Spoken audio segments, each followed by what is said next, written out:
Ministerio Jesús a las Naciones presenta al pastor Rafael Alcántara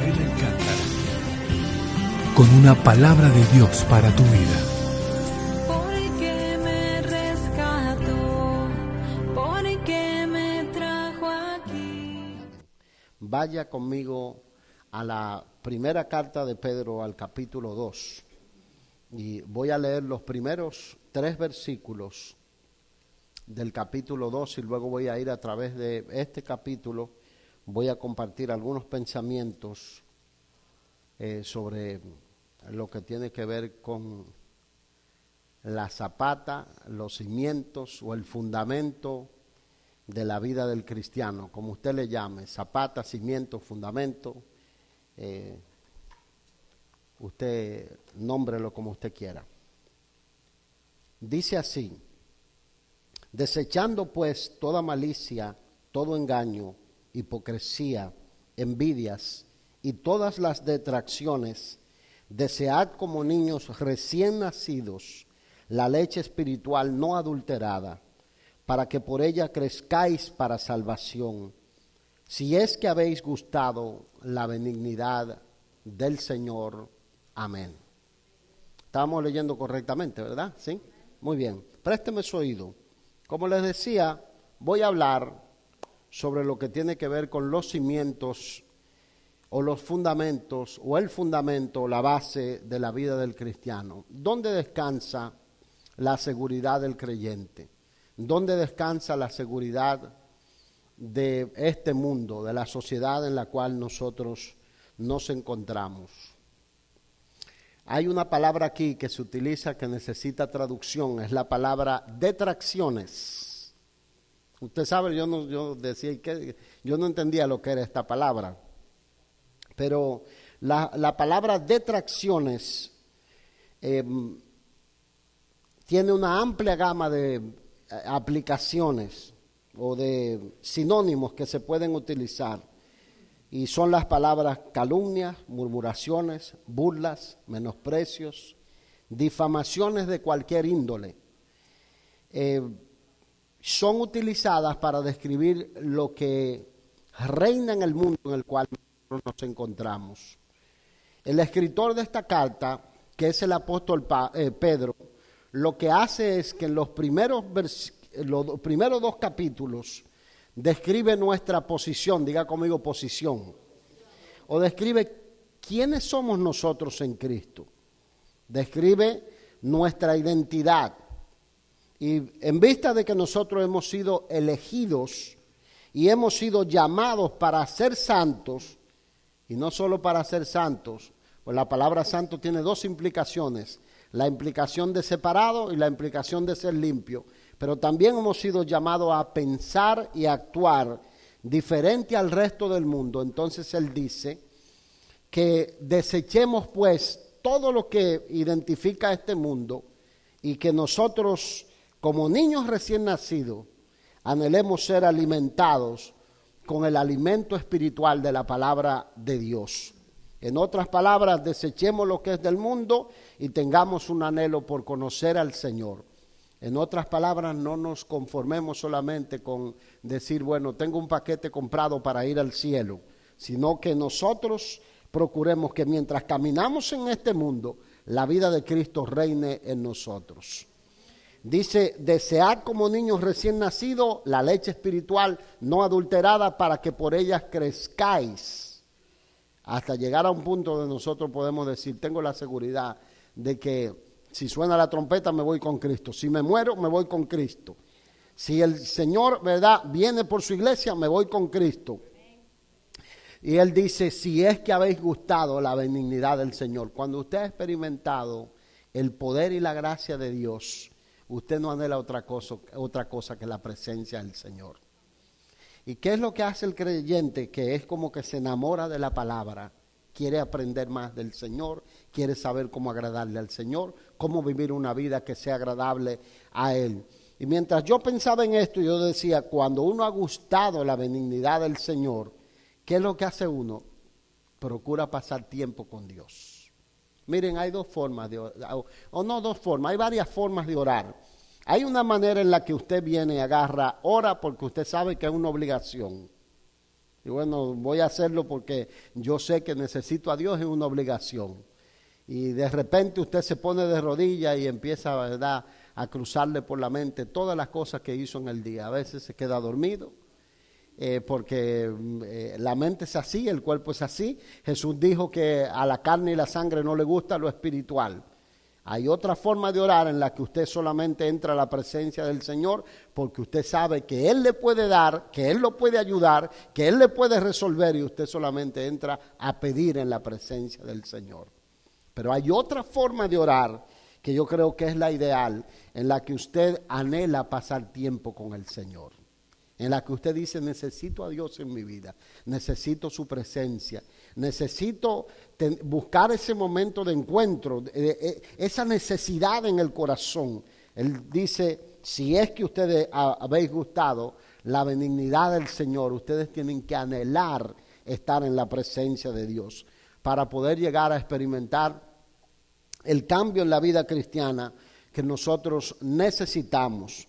Lo que él quiere decir es que en vista de que hemos sido elegidos, debemos anhelar la palabra de Dios y la presencia de Dios en nuestras vidas. Y no habrá otra forma que nosotros haciendo morir en nosotros esa lista de cosas que dicen allí. Miren, a través de los años o a través de los siglos, el hombre siempre ha querido construir sin Dios, edificar sin Dios. Dios formó la familia, el hombre inmediatamente peca, que trata de hacer, dañar el modelo de la familia y crear una familia polígama. Y usted lo ve en los primeros hijos de Adán y Eva, lo primero que hace los descendientes de Caín es que empiezan a formar una familia fuera del modelo que Dios establece. Luego usted ve a los hombres, ¿verdad?, corromperse, vuelven otra vez y Dios le da la oportunidad después del diluvio y empiezan a edificar una ciudad, pero la empiezan a edificar sin Dios, con la idea, vamos a erradicar lo que significa Dios y vamos a nosotros dirigir y reinar sobre el mundo, que es la Torre de Babel, lo que le estoy hablando. Hasta que Dios hace y le dice, miren, sin Dios nada va a dar resultado, ni la familia, ni el mundo, ni la sociedad en la cual vivimos. Y lo mismo pasa con la iglesia del Señor. Dios estableció una iglesia donde Él quiere ser el centro, donde Él quiere ser la base. Y lo que hace el apóstol Pedro en esta carta es que nos muestra a nosotros qué lugar nosotros ocupamos en el mundo en el cual nos encontramos y cómo debe ser la vida del creyente. Y utiliza varias figuras para describir cómo es que la familia va a salir a flote, cómo es que la iglesia va a salir a flote y cómo es que la sociedad en la cual nosotros vivimos podría tener esperanza para sobrevivir. Y lo dice, vaya al versículo 4 y usted verá cómo él grafica todas estas figuras, mostrándonos la base sobre la cual descansa la sociedad. Dice, acercándoos a él, piedra viva, desechada ciertamente por los hombres. ¿Está hablando de quién ahí? De Jesucristo. Mas para Dios escogida y preciosa, vosotros también, ¿como qué? Como piedras vivas, sed edificados, como casa espiritual y sacerdocio santo, para ofrecer sacrificios aceptables a Dios por medio de Jesucristo. Deténgase por un momento y présteme el oído.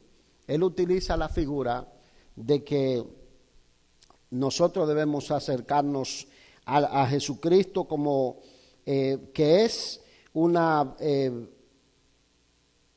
piedra viva y nosotros somos parte de ese edificio.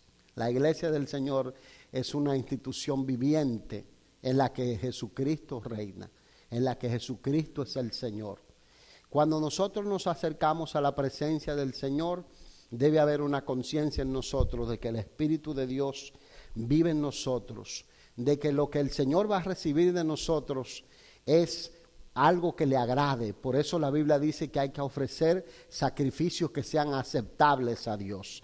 Si nosotros, al tener un encuentro con el Señor, nos conformamos con que esa lista negativa de cosas que está allá arriba se quede en nosotros, dice aquí, malicia, engaño, hipocresía, envidias, detracciones, se quedan en nosotros, nuestra alabanza no va a subir del cielo raso.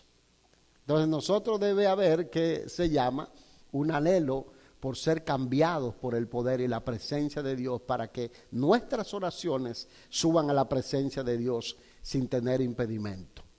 Mire cómo es la cosa.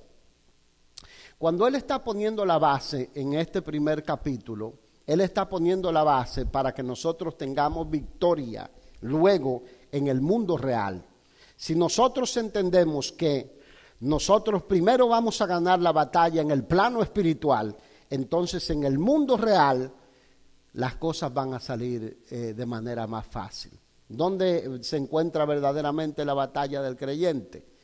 En el lugar de trabajo, en las relaciones familiares en el hogar, en la crianza de los hijos, en lo que tiene que ver con el ámbito social, lo que tiene que ver con a veces creyentes que se levantan en contra del gobierno como tal. Todo eso Él lo explica más adelante. Cuando el creyente entiende que usted y yo no somos de este mundo, que usted y yo somos peregrinos y extranjeros, lo que tratamos de hacer es de limpiarnos de las contaminaciones que este mundo tiene, porque nosotros somos, aquí dice, una casa espiritual y somos un sacerdocio santo. Significa que nuestra función debe ser estar en la presencia de Dios para nosotros poder ganar la batalla espiritual que vamos a tener en el plano terrenal realmente. Porque queremos que el Señor sea el que gobierne en nosotros. Vaya al versículo 6 conmigo y lo voy a llevar a un pensamiento aquí. Por lo cual también contiene la Escritura: he aquí yo pongo en Sión la principal piedra del ángulo, escogida, preciosa, y el que creyere en él no será avergonzado.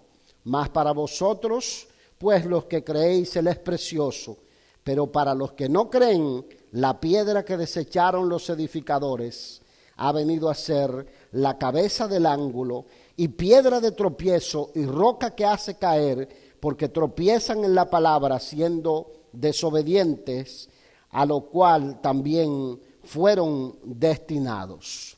Présteme el oído. La piedra sobre la cual descansa el mundo en el que nos encontramos, en este momento dado, son las diferentes filosofías que gobiernan y rigen el mundo de la época. Hemos de alguna manera hecho que el ateísmo, con sus diferentes formas de filosofía, estén controlando el mundo de la época. Cada vez que se produce una balacera en alguna de las escuelas o en algún lugar público, a lo único que se le pone énfasis es al tema de a las armas de fuego. Pero la raíz del problema no son las armas de fuego. Son un problema. El que una persona, un adolescente de 18, de 20 años, pueda comprar 7 pistolas automáticas, 2 rifles, 2 ametralladoras. Es un grave problema cuando alguien tiene un cargamento de armas en sus manos, cuando no hay una guerra civil como tal. Pero el problema, lo que lleva a las personas a matar, a asesinar, a querer aniquilar, no es el tener las armas de fuego.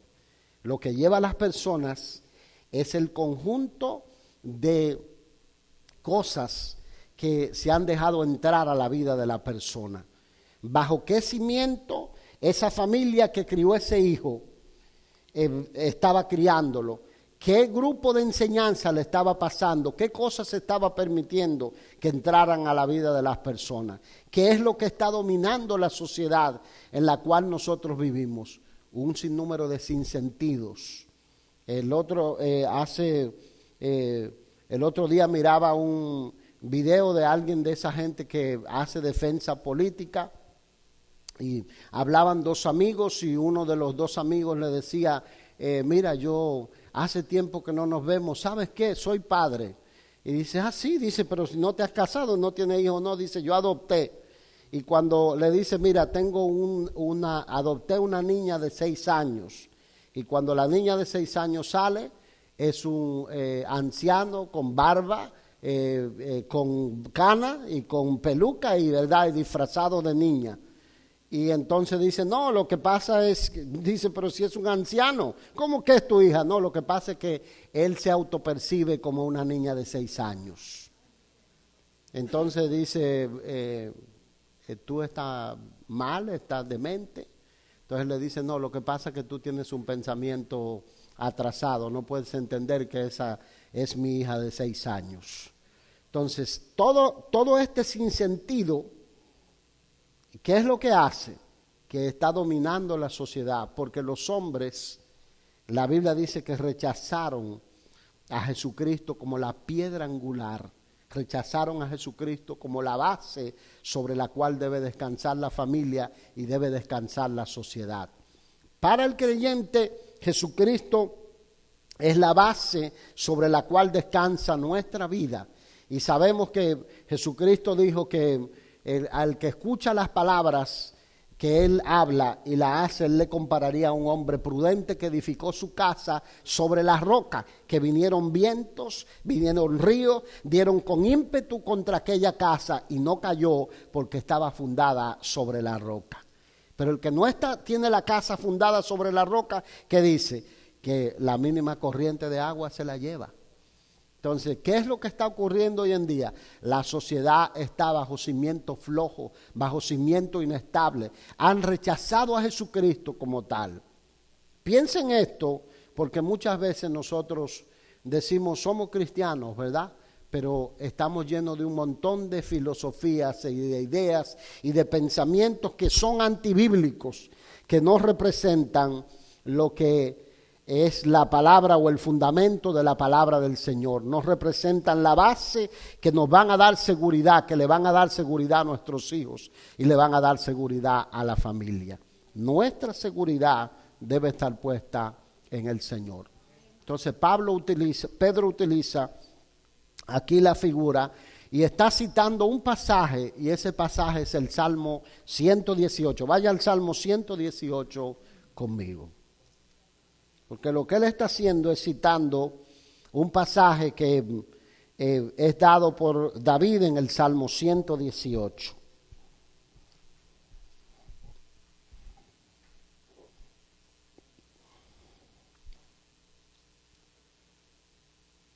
Vaya al versículo 6 conmigo y vamos a ver primero el contexto del pasaje. Dice, Jehová está conmigo, no temeré lo que me pueda hacer el hombre.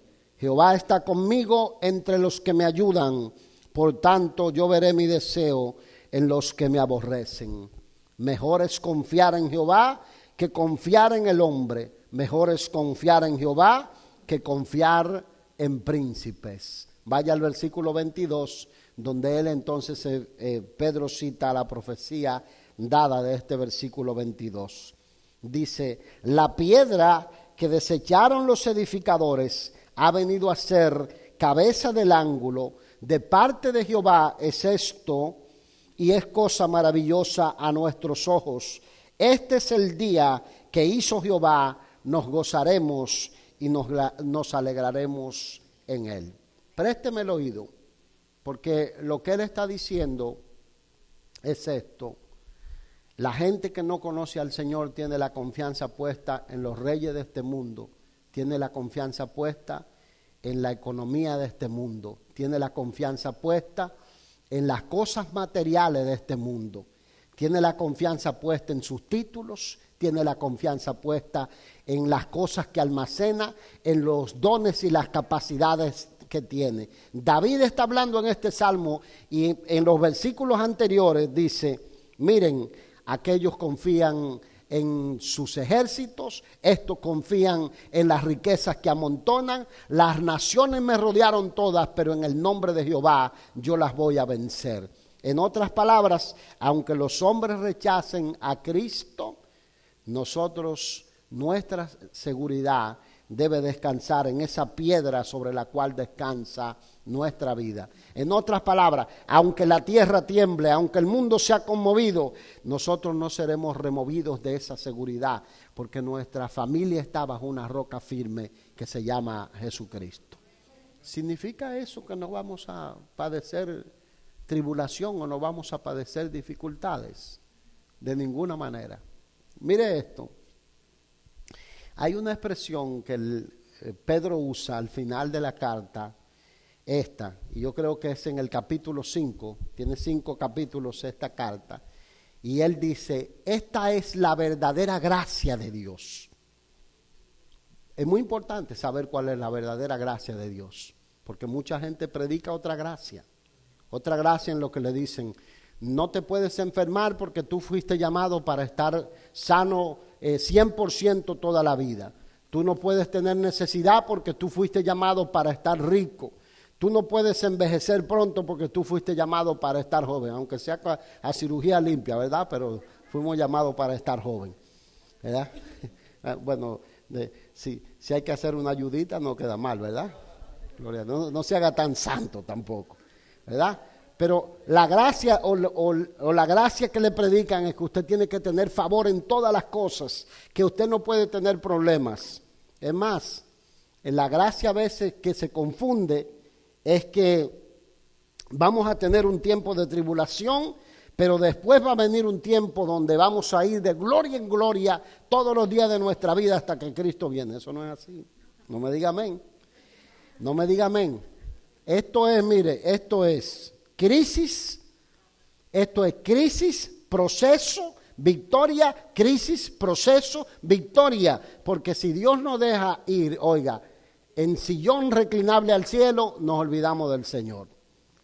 Ahora, hay tribulaciones que van a ser una más leves que la otra, ¿verdad?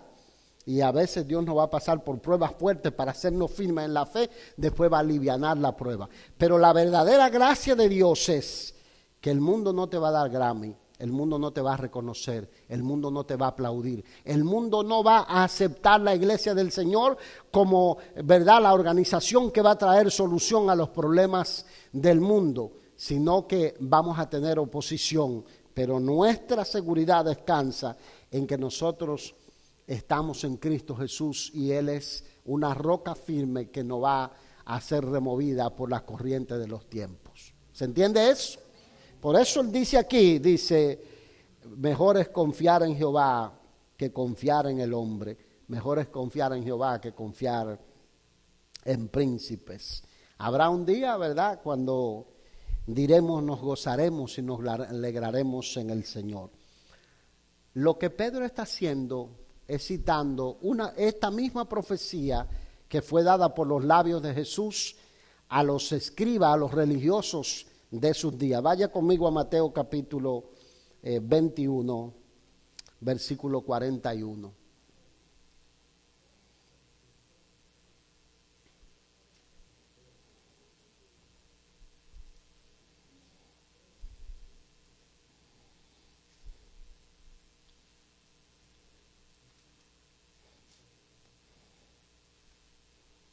Mateo 21, 41. ¿Lo tienen? ¿Sí? Dicen amén. Dice, le dijeron, a los malos destruirá sin misericordia y arrendará su viña a otros labradores que le paguen el fruto a su tiempo. Jesús les dijo, ¿nunca leísteis en las Escrituras? La piedra que desecharon los edificadores ha venido a ser cabeza del ángulo. El Señor ha hecho esto y es cosa maravillosa a nuestros ojos. Por tanto os digo que el reino de Dios será quitado de vosotros y será dado a gente que produzca los frutos de él. Présteme el oído. Y voy a cerrar con dos pensamientos. Aquí hay una advertencia dada por Jesús a los judíos de que ellos serían, ¿a quiénes fue dada la advertencia? A ver si están conmigo. ¿A quién fue dada? A los judíos, dígalo sin miedo, a los judíos, al pueblo de Israel, de que ellos serían quitados del reino para que ese reino fuera dado a gente que produjera los frutos de ese reino. El apóstol Pedro cita esta profecía para hablarnos a nosotros de que nosotros tenemos que vivir como piedra viva, como sacerdocio santo, como casa de Dios, como pueblo de Dios. Tenemos que ser diferentes al resto del mundo.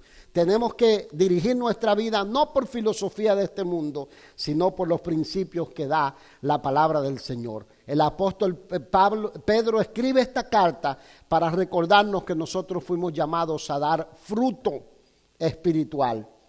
Fuimos llamados a que nuestra vida encuentre cimientos firmes en el consejo de la palabra del Señor.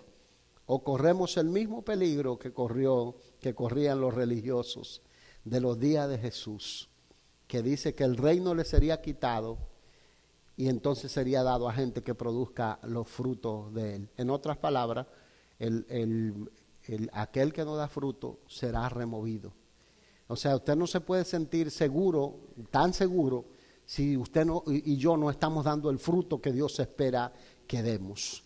Porque si el pueblo de Israel, que fue un pueblo escogido, fue quitado porque no daba los frutos que esperaba. En otras palabras, se pararon en medio de la salvación, se pararon en medio de la puerta, ni dejaban entrar, ni ellos mismos entraban. Entonces el Señor le dice, óigame, los voy a tener que quitar de en medio. Pero el creyente verdadero que sabe que usted y yo, nuestra seguridad descansa en el Señor, que hace, empieza a examinar su mente, a examinar su corazón, a examinar su vida.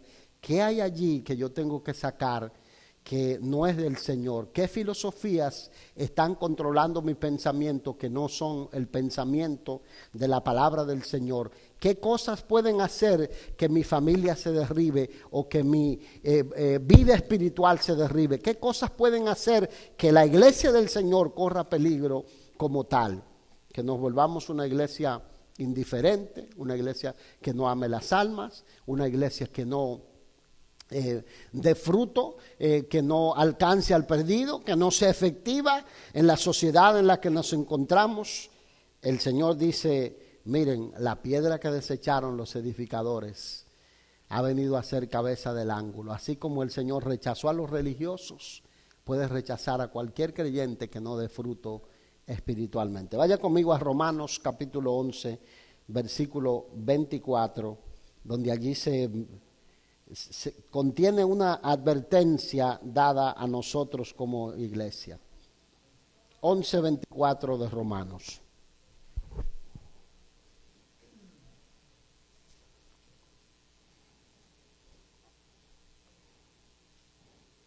Dice, porque si tú fuiste cortado del que por naturaleza es olivo silvestre, y contra naturaleza fuiste injertado en el buen olivo, ¿cuánto más estos que son las ramas naturales serán injertados en su propio olivo? Voy a volverle a leer, porque yo lo veo que están diciendo de qué estás hablando, Willis. Pero yo sé por qué le estoy leyendo. Porque si tú fuiste cortado del que por naturaleza es olivo silvestre, y contra naturaleza fuiste injertado en el buen olivo, ¿cuánto más estos que son las ramas naturales serán injertados en su propio olivo? Présteme atención. Si usted va a la carta, usted se va a dar cuenta que usted y yo no éramos pueblo de Dios. Usted y yo no pertenecíamos al olivo. Usted y yo no teníamos derecho a la salvación. Usted y yo no éramos pueblo escogido por Dios. Usted y yo estábamos separados de Dios. Usted y yo no teníamos derecho a las promesas que están contenidas en el Antiguo Testamento. Usted y yo no teníamos derecho siquiera a llamar al Dios de Israel e invocarlo. Pero quien nos calificó para eso fue Jesucristo con su sacrificio. Entonces aquí hay una advertencia en Romanos diciendo que nosotros fuimos, dice, cortado del que por naturaleza es olivo silvestre, del pueblo que estaba perdido, que vivía en delitos y pecados, y fuimos injertados contra la naturaleza. Entonces, si usted se pone a pensar en eso, implica pues que nosotros tenemos la misma responsabilidad que el pueblo de Israel a cuidar que nosotros demos frutos espiritualmente. Porque como ellos fueron cortados, nosotros también podemos ser cortados. En otras palabras, no se sienta tan confiado de decir, bueno, yo fui elegido y como tal me puedo dormir en los laureles y no dar ningún fruto. Somos llamados a nosotros dar el fruto que Dios espera, porque nosotros somos el pueblo del Señor, el pueblo que ha sido considerado como que estamos para interceder en este mundo. Vaya conmigo al último versículo, al 1 de Pedro capítulo 2 versículo 9, y vamos a ver lo que dice aquí.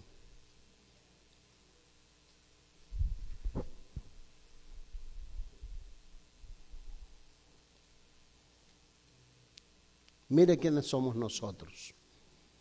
Dice, mas vosotros sois, dígalo fuerte, sois linaje escogido, real sacerdocio, nación santa, pueblo adquirido por Dios, para que anunciéis las virtudes de aquel que os llamó de las tinieblas a su luz admirable. Vosotros que en otro tiempo no erais, pero que ahora sois, que en otro tiempo no habíais alcanzado misericordia, pero que ahora habéis alcanzado misericordia. Nosotros estábamos destinados al ser gentiles, a no ser del pueblo de Dios, a morir en delitos y pecados, a morir en la oscuridad, a vivir presos de la mentira, a vivir presos dice aquí, de la malicia, del engaño, de la hipocresía, de envidias, de distracciones. Dice la Escritura, vivir engañando y siendo engañados. Pero ahora somos real sacerdocio, nación santa, pueblo adquirido por Dios, para que anunciemos las virtudes de aquel que nos llamó de las tinieblas a su luz admirable.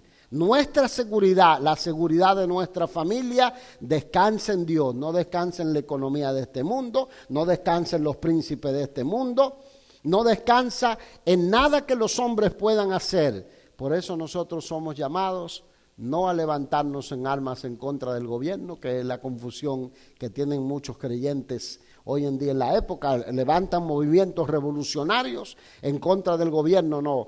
Y cuando usted lee el capítulo 2 dice, en vista de que ustedes son real sacerdocio, nación santa, lo que va a cambiar el panorama en este mundo es la consagración que nosotros tengamos como cristianos.